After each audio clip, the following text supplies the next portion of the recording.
اعوذ باللہ من الشیطان الرجیم بسم اللہ الرحمن الرحیم اعوذ باللہ السمیع العلیم من الشیطان الرجیم اعوذ باللہ وقدرتہ من شر ما اجد وحاذر الحمد للہ الذی ہدانا لہذا وما كنا لنہتدی لولا ان ہدانا اللہ نحمده ونستعینه ونستغفره ونؤمن به ونتوکل علیہ ونعوذ باللہ من شرور انفسنا ومن سیئات اعمالنا من يهده الله فلا مضل له ومن يضلل فلا هادي له واشهد ان لا اله الا الله واشهد ان محمدا عبده ورسوله.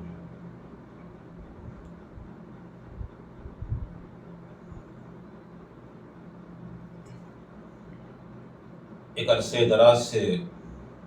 احباب کا تقاضا تھا کہ ایک ایسی سائٹ شروع کی جائے جس کے ذریعے جو لوگ دور دراز علاقوں میں ہیں وہ اپنی جگہ رہتے ہوئے آن لائن اپنا رقیہ اور اپنا علاج کر سکے. اور چونکہ ماضی قریب میں میرے علاج کا تعلق زیادہ تر سعودیہ اور گلف کے ممالک رہے ہیں، لہٰذا وہاں سے بھی احباب کا بہت تقاضا تھا کہ ایک سائٹ شروع کی جائے. اس سلسلے میں ہم نے آج پہلا قدم آگے بڑھایا ہے. اللہ سے دعا ہے کہ اللہ تعالیٰ ہماری اس کوشش کو کامیاب کرے.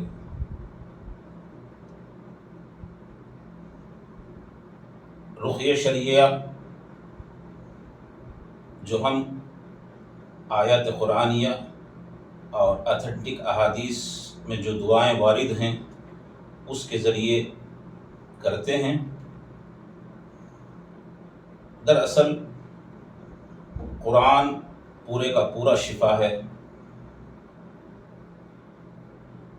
انسانی روح اور انسانی جسم کے لیے.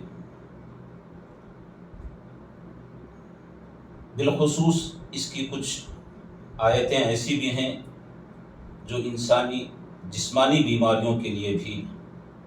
مجرب اور شفا کے حامل ہیں.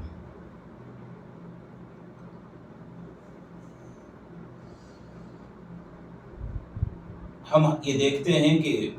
قرآن کی مختلف آیتیں مختلف تاثیر کے ساتھ موجود ہیں.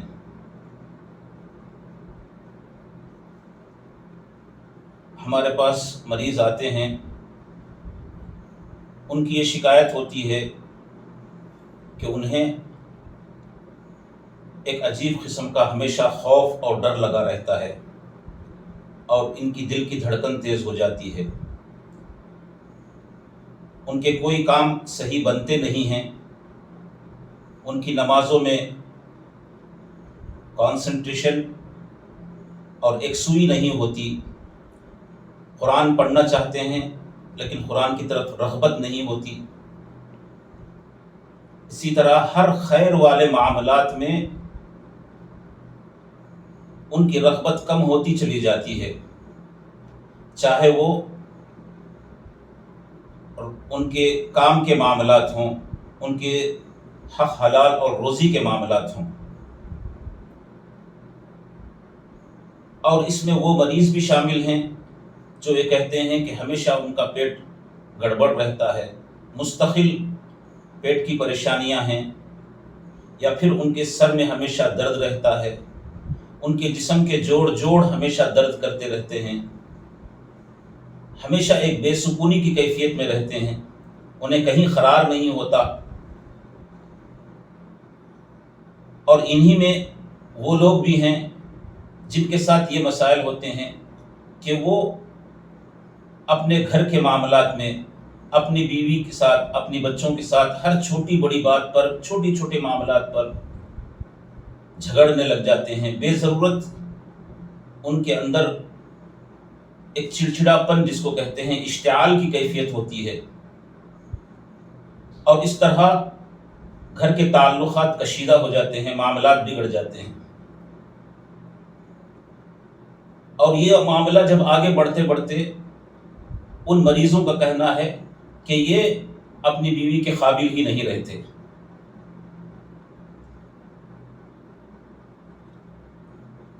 اب اس کے علاوہ کچھ ایسے بھی معاملات ہیں جن کے اندر عصبی معاملات ہیں. مختلف قسم کی شکایتیں لے کر کے مریض آتا ہے. اس میں نظر و حسد کے معاملات بھی ہیں، سحر کے معاملات بھی ہیں، اور مس کے معاملات بھی ہیں، جس کو آپ آسیب یا اثرات کہہ سکتے ہیں۔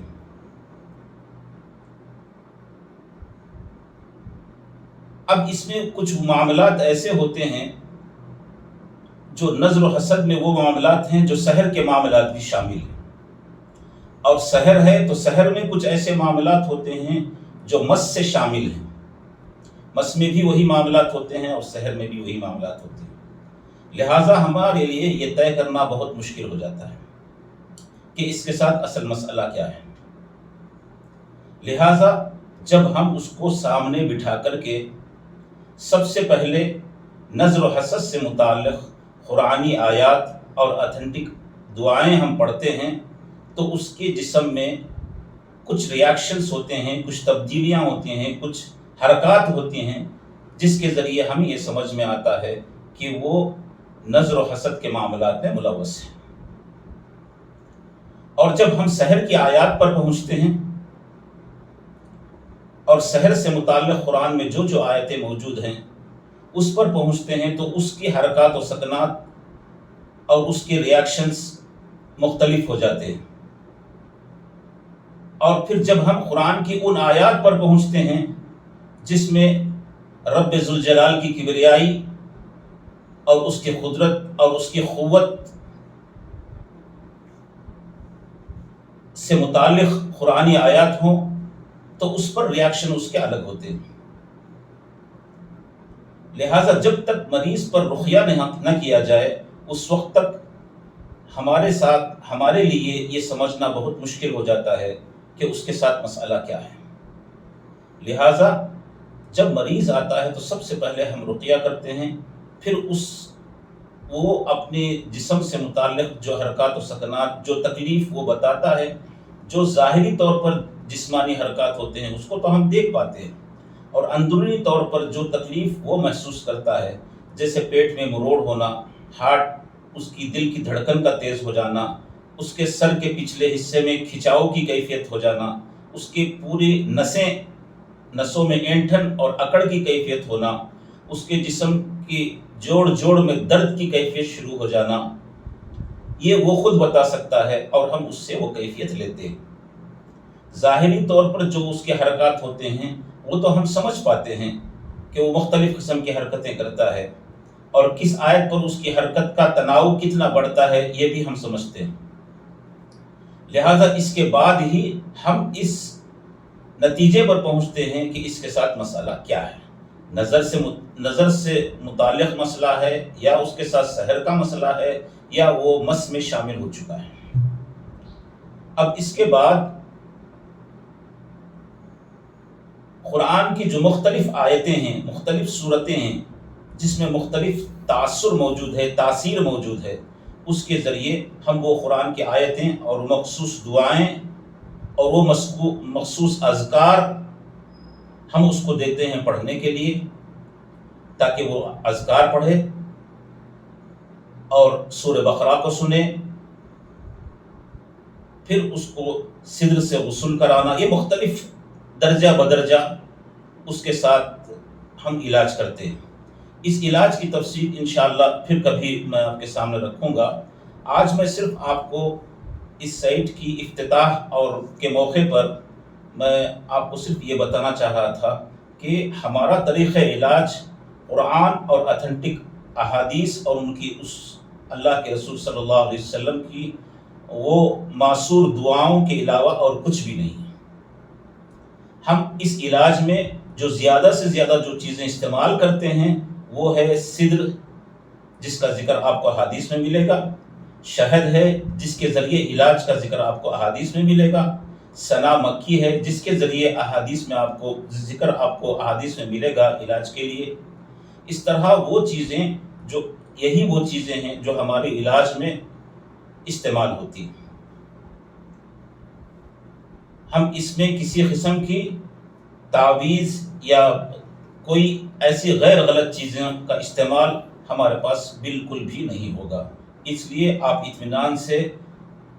اگر آپ کے ساتھ یا آپ کے احباب اور آپ کے جاننے والوں کے ساتھ کسی قسم کے بھی کوئی مسائل ہوں تو آپ اپنے پورے اطمینان کے ساتھ ہم سے رجوع کر سکتے ہیں اور ہم سے علاج کر سکتے ہیں۔ میرا یہی ماننا ہے، اور میں جو لوگ میرے پاس علاج کے لیے آتے ہیں میں ان سے یہی کہتا ہوں کہ ہمارے پاس سب سے قیمتی چیز اپنا ایمان ہے، اللہ کی ذات پر ہمارا یقین اور ایمان ہے۔ اگر ہم سحر کو سحر کے ذریعے یا کسی غیر غلط طریقے سے علاج کرا کے اپنا ایمان ضائع نہ کریں اور اپنے ایمان کی حفاظت کریں، جب آپ اس علاج میں آئیں گے تو آپ کو محسوس ہوگا کہ آپ کا ایمان اذکار کے ذریعے، قرآن کی تلاوت اور قرآن مسلسل سننے کے ذریعے آپ کا ایمان اور قوی ہوگا نہ کہ کمزور۔ اللہ تعالیٰ سے دعا کیجیے اللہ تعالیٰ ہمیں صراط مستقیم پر قائم رکھے اور ہمیں اللہ کے رسول حضرت محمد صلی اللہ علیہ وسلم کے طریقے پر چلنے اور لوگوں کو اس پر چلانے کی توفیق عطا فرمائے۔ بارک اللہ لنا ولکم فی القرآن المجید ونفعنا وإياكم بالآیات والذکر